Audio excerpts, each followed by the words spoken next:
This hour, we are joined by the Senator for Nairobi County, EDWIN SIFUNA, and he's already in the hot seat, a very busy man here. And good morning, Senator. Good morning. Good to see you. Good to see you. Always a pleasure. It's been a minute. Yes. We have seen you, though. Yeah.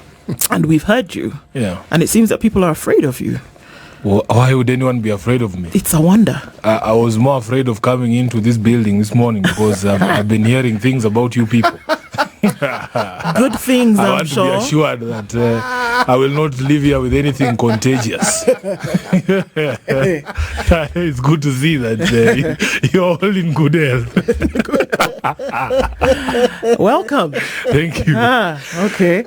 Let's welcome you properly. Yeah, but there really is no reason for anyone to be afraid of me. I imagine. City, you've known me Yes, many years. Yes, I have. I am not dangerous at all. No, You're like a teddy bear with rainbows. Correct. So long with as rainbows flying out of your ears. No, so long as one doesn't want to get into a debating match with you, you're harmless. No, for as long as you don't come to defend lies. And, it becomes very difficult for people when you come there to defend things that you actually don't believe in. I think people can tell when you're speaking something that you yourself don't believe in or don't believe in. And I have said that in this game of politics, I think credibility is everything. If you're not feeling something, I mean, you should just be able to say we have certain problems with certain things and so on and so forth. And because this administration and regime have done quite badly, I don't envy anyone on their side trying to defend any of the policies that have been, taken by government. So, yeah, they are in quite a bit of...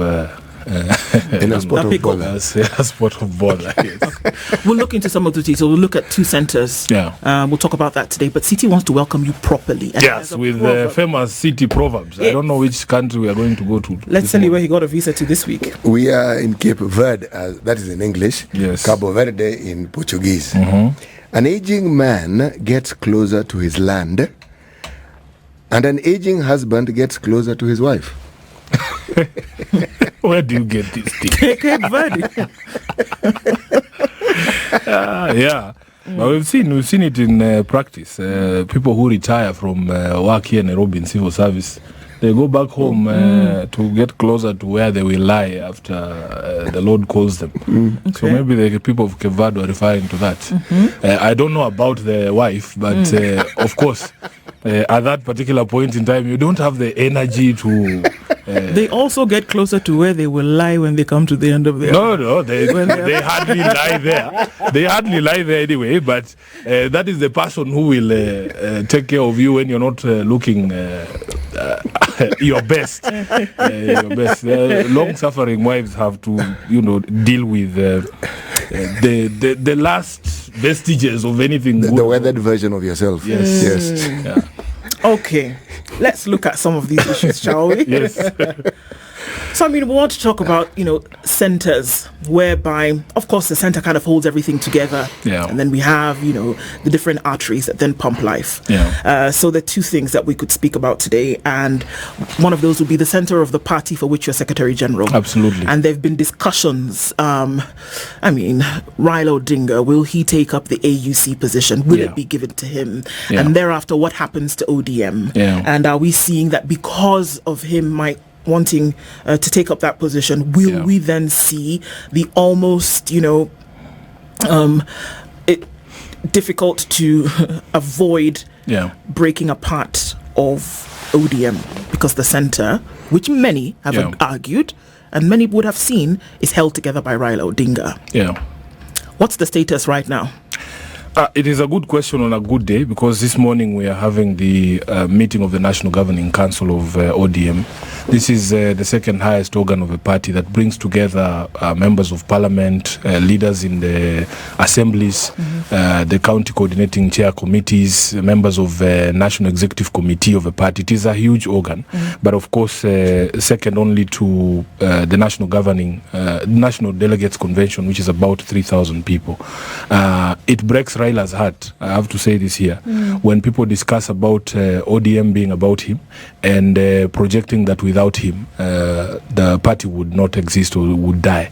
Because Raila has taken his time, over 20 years, to build a formidable political machine that has grassroots networks, that has political leadership and grassroots leadership at every level of the country. So like this month, we are starting our grassroots elections, and we're starting it in 9 counties. And we are starting it at every individual polling station, so that you have 20 delegates representing that particular polling station. And he has grown leaders, you know.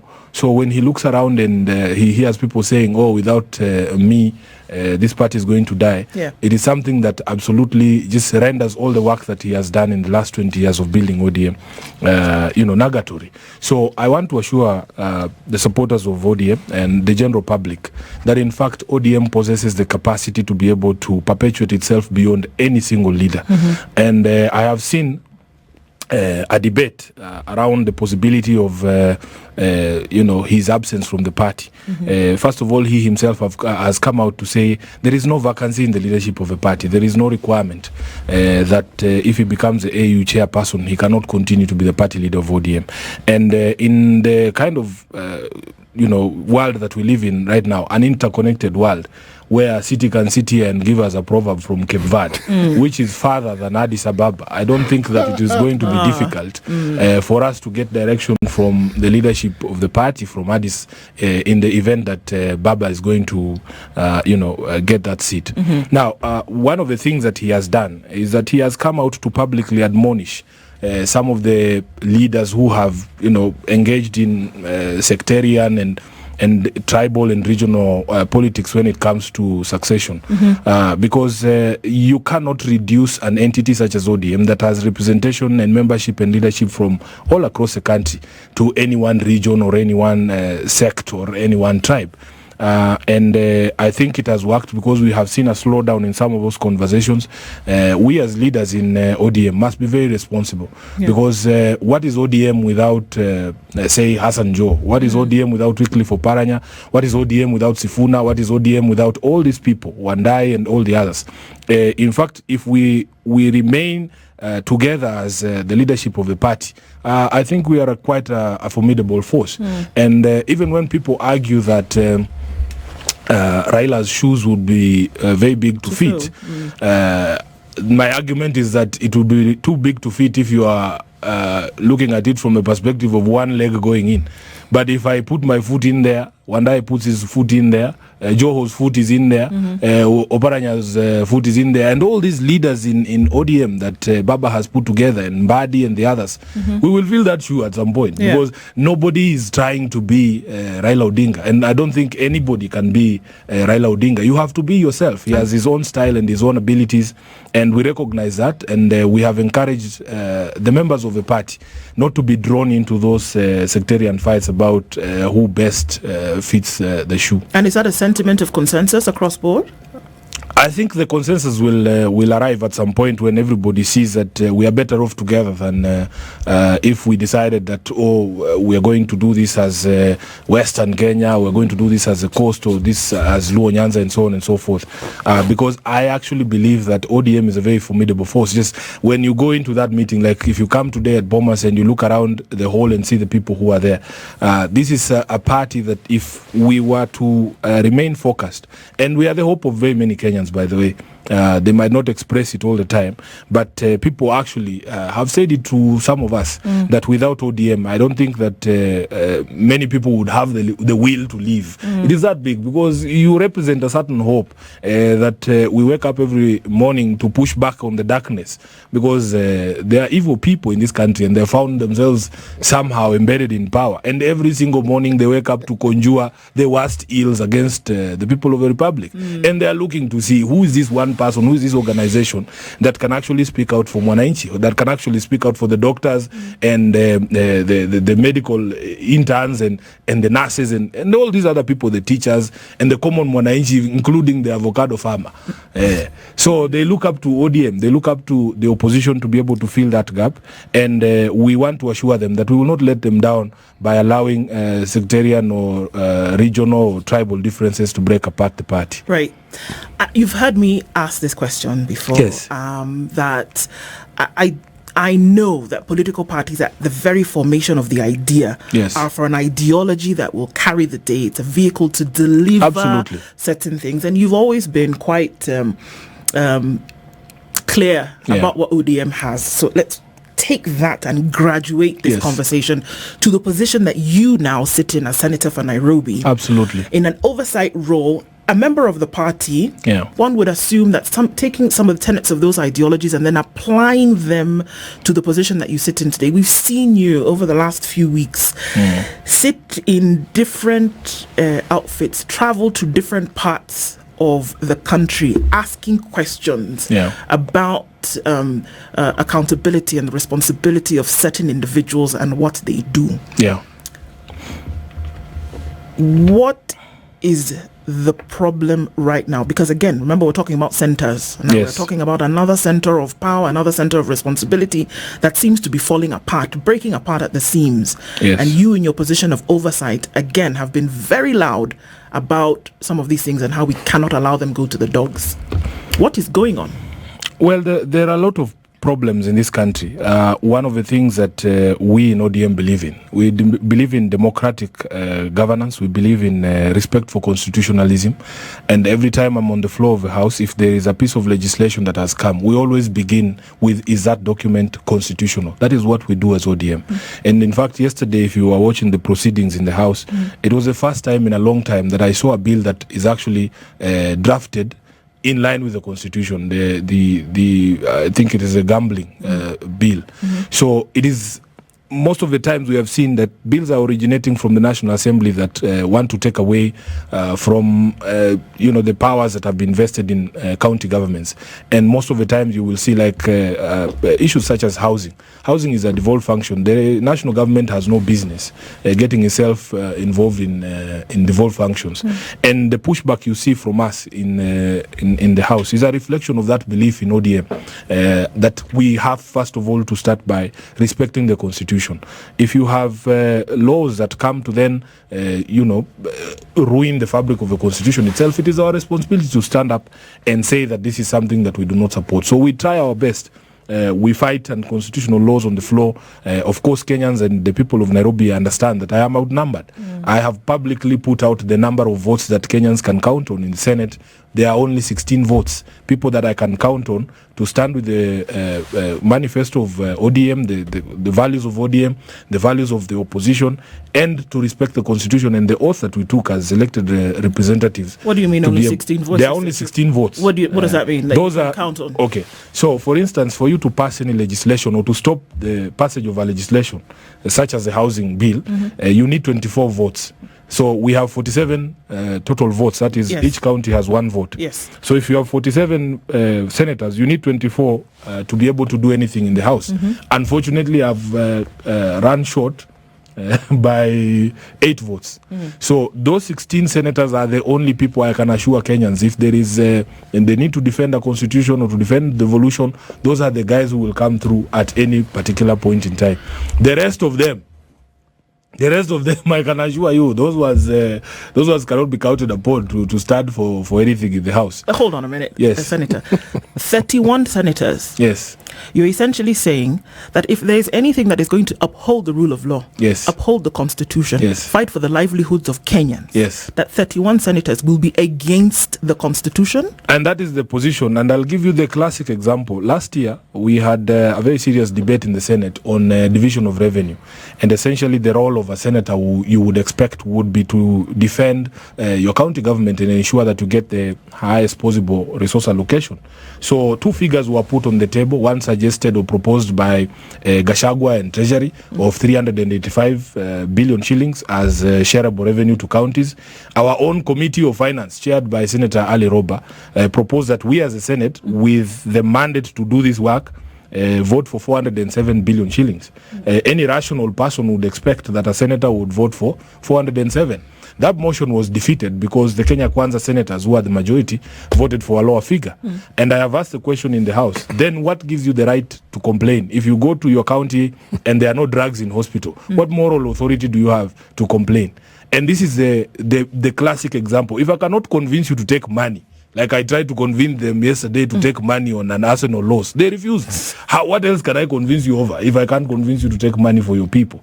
So I walk around Nairobi and I can very boldly ask questions because I know that my voting record in the House is proper. I have tried to push the envelope for Nairobi. If the senators who voted against the 407 had voted with me, Nairobi would have gotten an extra 200 billion shillings. But because of 2 billion shillings.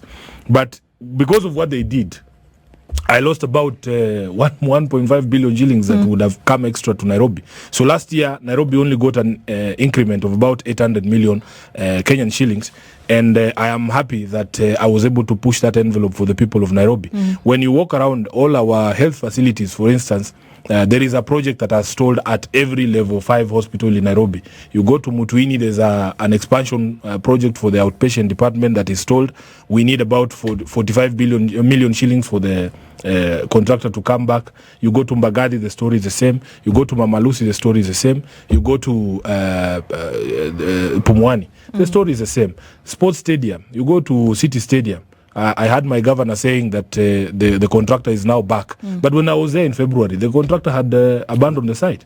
So the same story at Joseph Kang'ethe grounds in Woodley, the same story at all other county facilities that are being built. We have problems with garbage. Our garbage collectors, the contractors, have been on strike for the longest time. Garbage has not been collected from some places since September of last year. So we have a lot of problems in Nairobi. And when I'm in the Senate, my work is to make sure that I eliminate any excuse for the governor. I try and push the envelope to get as much resources as possible. And this is the fight we are in with the national government because they want to devolve functions, but they don't want to devolve resources. So like yesterday, when the CS for Health is in the Senate, we actually should not have a CS for Health if we are going to implement the constitution to its latter, because health is a function that has devolved. The ministry has no need to exist because the counties should be able to formulate policy and do all the things that are required to be done under the health function. But they have refused to release the resources that then would allow governors to properly execute their mandate. But this is not a problem that is particular to this particular government. Yes. It is a problem that has existed. It has existed since the advent of devolution. Yes. And one of the arguments that I've made is we as a country, I think, lost our way in 2013 because we needed the people who actually believed in some of these concepts to be the first people to be handed that document to implement.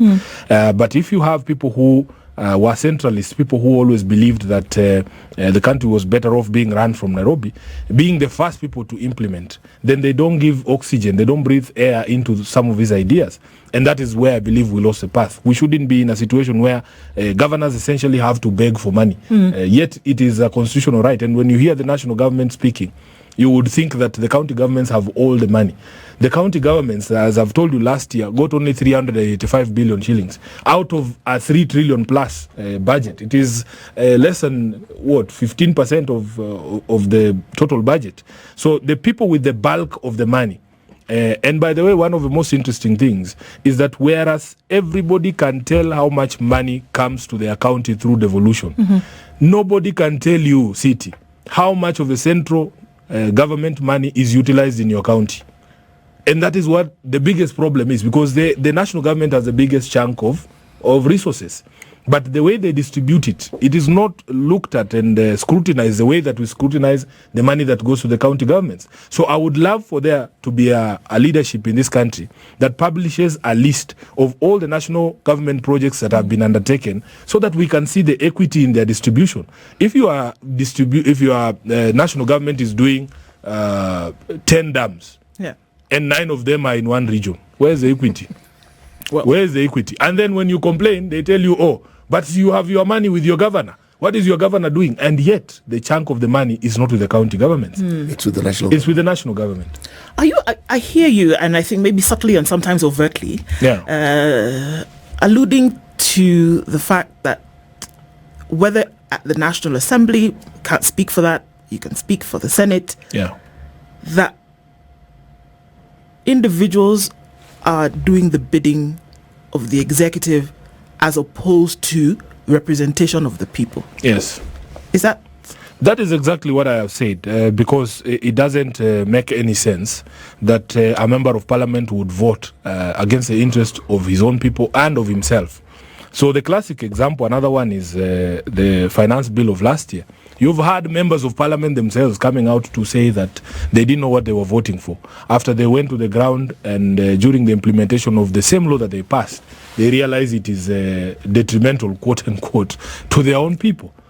So I asked the question one time, why is it not possible on important votes such as the finance bill? Why is it not possible for that vote not to be taken in Nairobi in the National Assembly, but every member of parliament go back to their constituency, sit in a town hall with his constituents, and the question is put to him, member of parliament for Westlands, what say you about taxation of your people? Should we increase VAT on fuel? In that social hall, what do you think that member of parliament will do? Because the Senate and the National Assembly, when you get into that building, it's like a bunker. You feel very safe there. Even if there are protesters out there making noise, for a fact they can never breach the security that is there. The aircon is very nice. It is like, it is far much better than this room, I can assure you. The seats are very comfortable. So when you're sitting there, you know that the people of North Hor cannot reach you. They probably are not even watching what you're doing. So when instructions come from State House saying, hii kitu lazima tupitishe, and you've seen the president in public rally saying he's waiting to see which member of parliament is going to go against his word, and that is a sort of problem that we have in this country. I want Kenyans to understand one thing. We must emancipate one institution at least in the next election. Who do you think it's going to be? You must emancipate parliament. I think that is the most critical organ that you need to emancipate. How exactly does one do this, Senator? I think it is critical to look at the people that you elect. But that is what we do every election cycle. That's what we do. No, but there is a conversation that is happening in this country that I want to encourage. I think everyone is now asking some right questions. At the very minimum, can the member of parliament you're voting for read? Can he read? Let's start there, first of all. The bar is low. Why are you getting shocked? I'm wondering how. Yeah, because you have had public confessions. I'm sorry, Senator. The question we've come off yesterday having a conversation about fake certificates, and now we're lowering the bar even more. I'm telling you that there are people who cannot read. I'm telling you that is where the conversation needs to begin. You might love this person. They might be from your clan. They might be your brother. They might be your sister. Do they have capacity to do the job that they're asking for? So can that person read? And will they read? Because those are two different questions. Can they just give an assurance that they will not vote for something they have not read? Can they then debate that bill or that proposal before the Houses of Parliament? Will they be able to express your views on that bill? Because they are representatives. They're not giving their own views. Will they be able to do that? And when voting comes, will they exercise that power with conscience? So those are the questions and I'm happy that discussion is happening in many places in the country. And people are questioning some of the people who ended up as their representatives in the National Assembly, in the Senate. So for me, because of the critical role of Parliament, I think the focus of Kenyans has to be that we need to elect people with certain capacity to do the job, and some level of intellectual independence, so that they are able to represent properly. But surely, Senator, you know very well that what you're saying is aspirational, because our voting patterns, by and large, have very little to do with what we're saying. But City, I don't want you to get stuck in that, because that is something that people keep saying. I'm not getting stuck in it. I'm merely stating I know. But Kenya is changing. I am telling you, this country is changing. I would like it. You see, you represent an aspect of that aspiration that we're talking about. You, yes, as an individual. I cannot say the same for very many people. But this is the point that I'm making, City, that we all as Kenyans have a responsibility to start that conversation and make sure that this happens.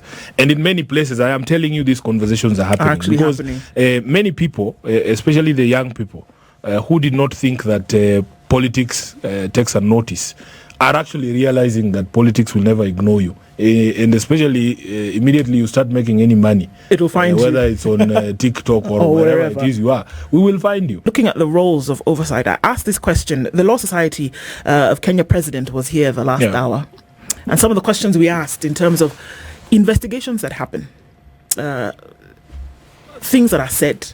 The Auditor General, gives some scathing queries over and over again, and we ask ourselves, who is responsible? Who is responsible for asking the questions and actually seeking for persecution, or rather prosecution, and maybe persecution as well, but okay.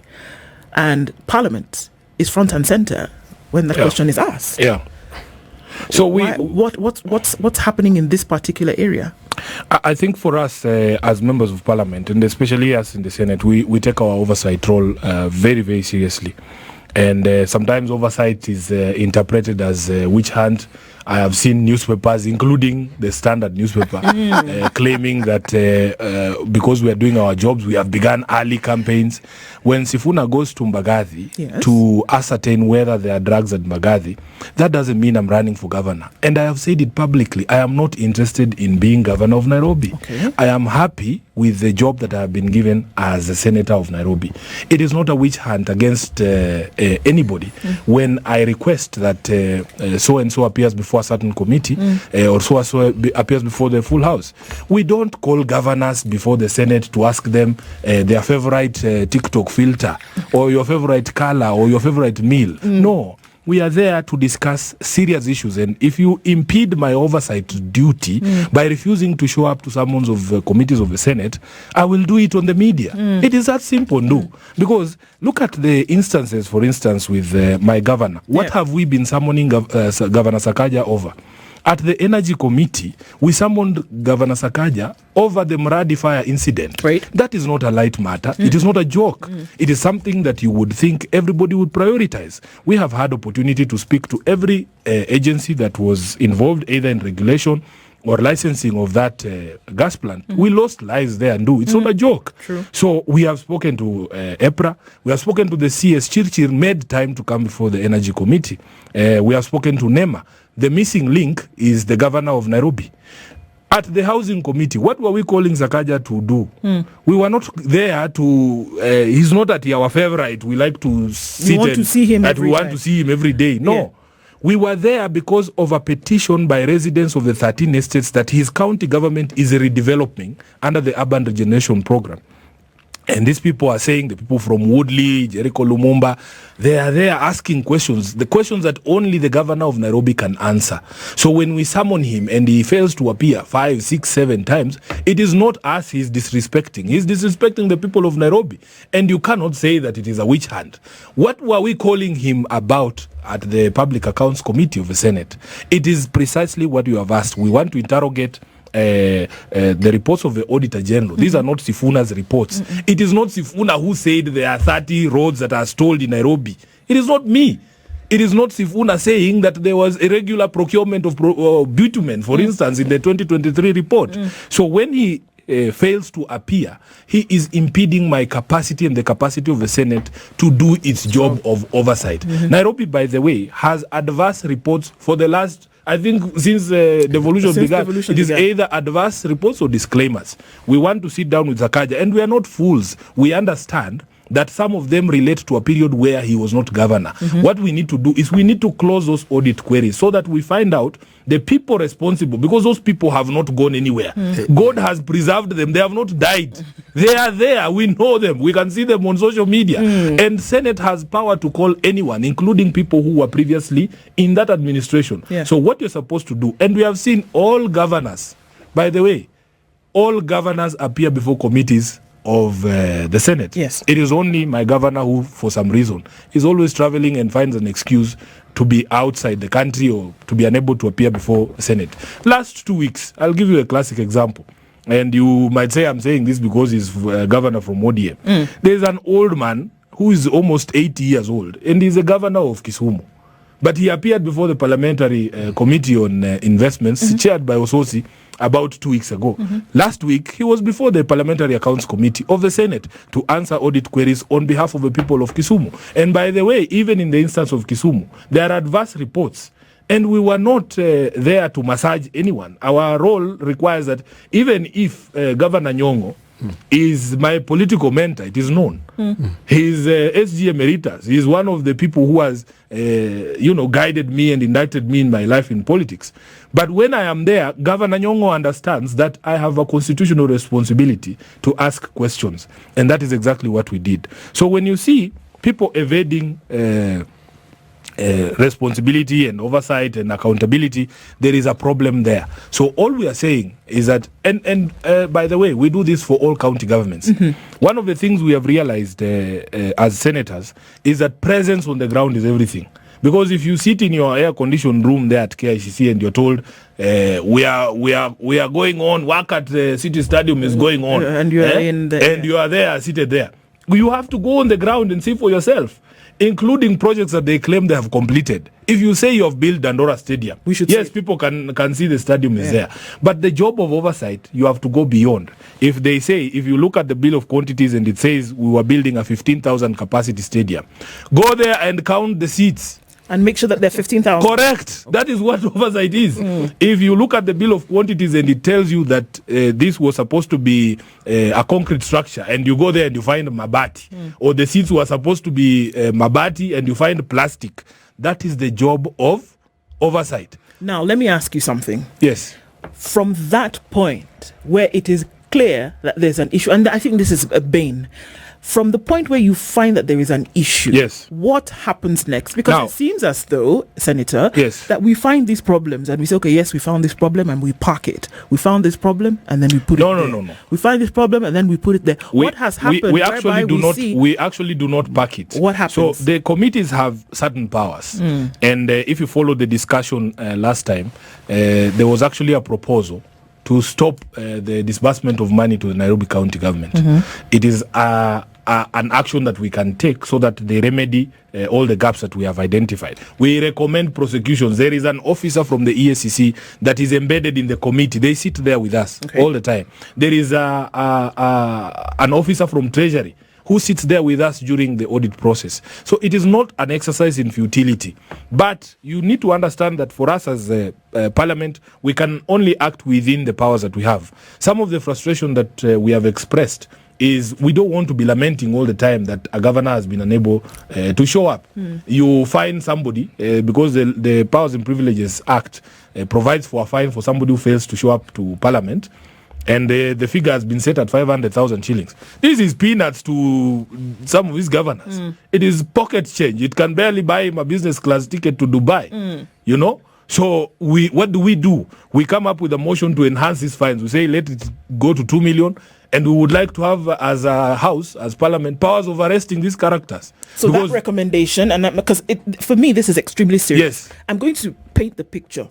We just had a 3-day, the government just had a 3-day conference, where the discussion of lowering the wage bill was questioned, was brought in, and that was the main issue. From 47% to 35%, right? Yes. Certain things came out as a result of that. 2,100 ghost workers exist in this country. They know who they are. They are paying them a salary every month. But then 2,100 people with fake certificates, rather, are working in public service, in government, as public officers. They know who these individuals are, and they've given them time until the end of the year to resign. And at the same time pay back money that they have earned in what the president himself is saying illegal payments. Okay? Yes. Now, when you make a recommendation like that, recommendations that you've said, recommendations for prosecution and things like that, how do we see that there's a connect between the recommendation that has been made and something actually being done? It's the recommendations that I talk about that seem to be parked and that they gather dust and that nobody really does anything about them. Who is to say that for sure we will see the string connected between A and B? That's the issue, Senator. Now that is an issue that I accept. There is a problem in this country, and this is why when we talk about democratic governance as ODM, we would want there to be independence of institutions. The truth of the matter is, for as long as you have people in power who don't believe in these things that you're talking about, it will never happen. Because at the end of the day, we have had stories of investigative agencies, and they speak to us. They're also very frustrated. An investigator does a proper job. It is the DCI. He has descended on a county. He has found the governor with his hand in the cookie jar. Clean. He's wearing the cookie jar on Correct. his He's actually the he's inside the cookie jar. And then he recommends prosecution to the ODPP. This governor calls the friends of the president. Yeah? And the president says, oh, okay, mambo iko namna gani? Namna hii, sawa. And he actually calls people within the justice system to say, hiyo file kwanza, ingoje kwanza. Ingoje kwanza. And the file is put aside. And the file is put aside. That is the frustration of Kenyans. Everybody understands that this is the problem that we have. If you do not have leadership in this country that can actually follow through on these things, then we are not going anywhere, City. We are not going anywhere. And unfortunately for that, even Sifuna has no solution. The only solution is with the people. I have always said that you cannot elect bad people and expect good things to happen in the country. And our, our inclinations to bad manners are known. You know, somebody's history, a City was giving me his history of growing up in Mombasa. Your history is who you are, because it is the constitutive years, the things that are imparted at that young age.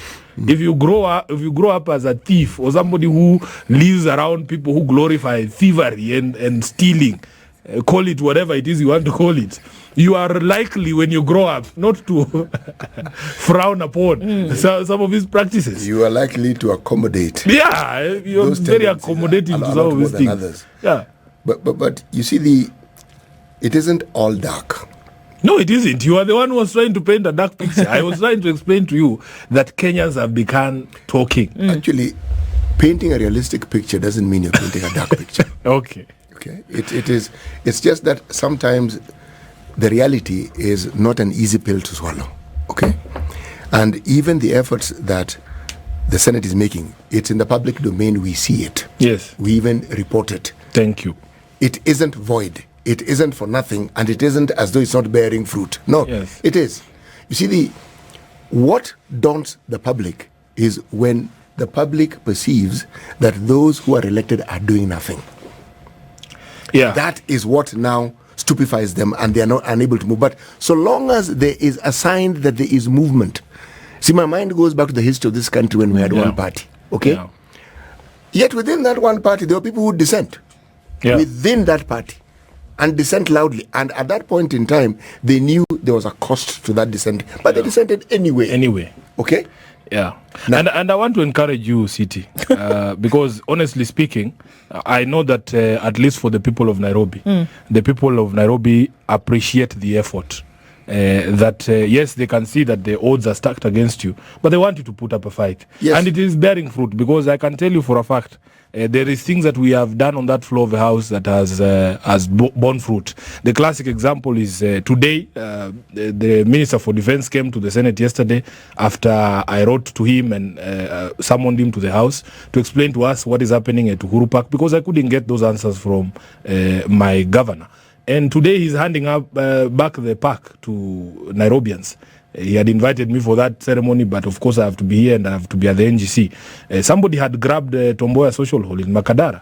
And when we put the CS for lands to task, she came and she has declared that acquisition was illegal. I was being informed yesterday by my people on the ground that the contractor has since abandoned site. I had written to the governor to tell him, now that we have this pronouncement in the Senate that the land was illegally acquired and it's public land, why don't you go ahead and revoke all the development approvals that you had given this developer? Yes. And so on and so forth. There is a question of our visit with the health committee to City Mortuary. I can show you messages from the area MCA, DNG Ngubuini, that immediately we left there. Money has been found to buy the generator that was lacking at City Mortuary.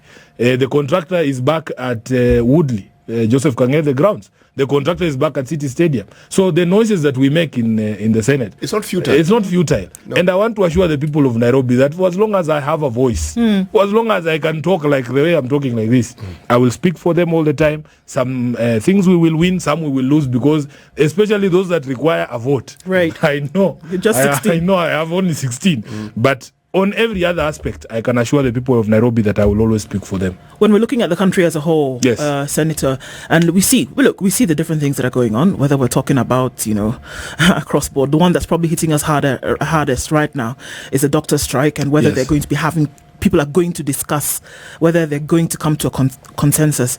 But then we see pockets of other things that are happening, and one would wonder, is the center holding? And I'm going to ask that question again for you. What you see, what can be done?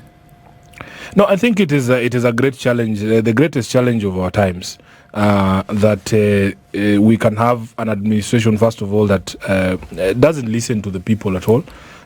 They insist that it is going to be their way or the highway, and those of us who believe in democracy and democratic governance of the people, as required by the Constitution, really don't see anything positive in that sort of approach. And the challenge will always be thrown back to Kenyans. Even if we fail, please let us have this conversation about electing good people. And goodness is something that can objectively be ascertained over a period of time. Observe somebody's life over a period of 30 and 40 years. You will come to know his proclivities and inclinations. Senator, I'm in agreement with you. Yeah. It's something we discuss here on a daily basis. Yes. And we always arrive at this point. How does the public then hold the elected leaders to account? You see, you are holding the governors to account. Yes. Okay? We need to hold you to account. Yes. That mechanism. Unfortunately, City, there was a very good mechanism that had been woven into the Constitution on the right of recall of members of Parliament. Yes. But Parliament went and made that process impossible. Yes. Because they changed the rules and made it so difficult completely for anyone to be able to recall anyone. We as political party leaders also have suffered the same fate. I am unable to recall people who have very obviously decided that they no longer ascribe to the values of ODM. They've decided that they are going to be, in bed with other political parties, despite clear provisions of the law. And it is a frustration that we all share. And I wish we gave people back that power, because I can assure you, City, if that power was there, like maybe 60% of members of Parliament would have been recalled from the finance bill vote alone. And if they knew that sword was hanging over their head, they would have done the right thing, because they would have told the president, Ndugu, my people don't want this thing. Yeah. Do people today have the power to actually hold themselves accountable, or even the desire? Because I think that's where it is, that we know the right thing to do, still choose not to do it, and then hope that by some miracle things will go right. And it doesn't matter where we look. It does across board, at whatever level. Yeah. That's what it looks like. Because again, people put you in that position where there is a hope and the desire that you actually do the right thing, and we can see if the right thing is being done. Yeah. We can touch, we can see. Is there the innate desire to actually do the right thing, or is the desire to be subservient to the person who you think? We have argued, some of my friends argue that in fact the modus in this country is first to identify the right thing. Then we all agree that this is not what we're going to do. Because sometimes Kenyans sit down and they look at the decisions that are taken, and like, this guy cannot be dumb as he looks not to know that this is the direction that is the right direction. It has to be deliberate that, let's just depart radically from what is right. But I hear you, the frustrations of Kenyans is there. And unfortunately, the accountability mechanism has been neutered down. The right of recall of members of Parliament has been neutered down. It has been made impossible, actually. The impeachment power in the county assemblies is also subject to very many machinations. Lengthy and convoluted processes. It's not even the processes. Yes. There are other extenuating circumstances. Yes, that are existed there in the relationship between the members of the county assembly, the members and the governors. When you hear a governor in his address on the state of the county openly proclaiming that members of the county assembly will be given a house each from a development that is essentially supposed to be for affordable housing for people who are not in that bracket. What is that, City? And it is on live TV. And the country is watching. And you are saying, you, the people who are supposed to oversight me, are going to each get a house in this housing project. How do you ever expect that member of a county assembly to even do the job that I do and to scrutinize and say, hey, boss, you said you are building 3-bedroom houses. How are they 2-bedroom? Ambia wewe wacha si yako ni 3-bedroom. Na unaishi wewe. You know that argument of Siiko? It is very annoying, City. Like one of his programs of a county. Yes. When you go and ask questions about the dish in a county, the food for education thing, you are told, but Sifuna, the children are eating.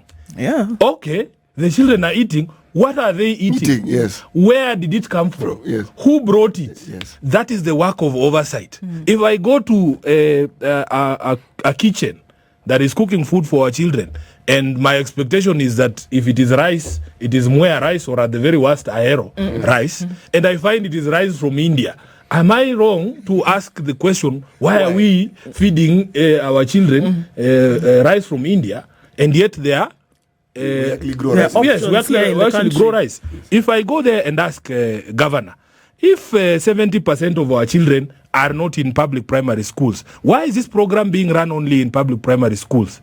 Yes, the food in if you go to Kwanjenga Primary down here, Kware Primary, there is a kitchen. Children are eating. Yes. But the vast majority of the children in Embakasi South are not in public primary schools. So if I ask you, is in this discrimination? Because we all pay taxes. Why are you feeding only 30% of the children? That is not to say Sifuna is against a program. I want this program to run. Work. I want it to be sustainable. I want it to help farmers. If Ndengu is being fed to children in Kware, why is that Ndengu coming from a supplier who is related to somebody in the county government? That is a question that I can validly ask. Sure. That is not to say that I am against the program. So what we need to do, first of all, we need to distinguish politics from oversight. Yes. Because I've had people saying, oh, this is premature. And you're fighting it only because activism. You are fighting because Sifuna wants to be governor. My friend, the day I want to be governor of Nairobi, because you know me, I will stand up in broad daylight and say I want to be governor of Nairobi. And I will explain why I want to be governor of Nairobi. And I'll explain why I'm uniquely qualified to be governor of Nairobi. But when I am doing my job as a senator of Nairobi, you cannot bring stories to me. And I'm telling you, Ndu, some of these things are very frustrating because I have seen people making comments there online saying, oh, you know, ODM is a majority party in the assembly. Why are they not doing anything? And why is Sifuna? Where's the opposition? Where's the opposition? I am telling you. You see, for me, I'm like, who is the best striker who scored yesterday? Eric Haaland, for instance. But I depend on the assembly. That is Kevin De Bruyne. They need to just give me a pass. That's all you need. And they'll see what I will do in the Senate with that governor. Okay, great note to end on. Senator Edwin Sifuna, thank you for being here this morning. Do not tire. That's what I'll say. I will not. That's what we'll say goodbye with. Thank you for being here. Always a pleasure to have you here. And we want to continue to have these conversations. Yeah. We always say, as you have a conversation, two things will happen. That somebody will continue with the conversation, or that somebody will do something about that issue. And by the way, I wanted to say this because City said something that, oh, you are the only person who say. I'm telling you, there are good people in this country. Yeah. And I have taken it as a responsibility, not just as SG of ODM. Yeah. We as a generation, we need to find each other. Those good people, we need to find each other. Because once we have critical mass, imagine if I am able to hold those 16 Senate seats and then go out to the other counties and tell them, please, I need 8 more. And if I come back to the Senate as the majority leader, I can assure Kenyans you'll have a very good time. Irrespective of who will be president of the republic. For as long as I am there and I have those 24 votes, I can assure you, City, you will see things. Because the president right now, if Ruto brought that housing levy to the Senate knowing Sifuna is the majority leader and have 24 votes, what do you think would happen? One can only ask or imagine. Yeah. Thank you, Senator, for being here this morning. Again, looking forward to the next conversation. Thank you very much. This is The Situation Room, the only way to start your day.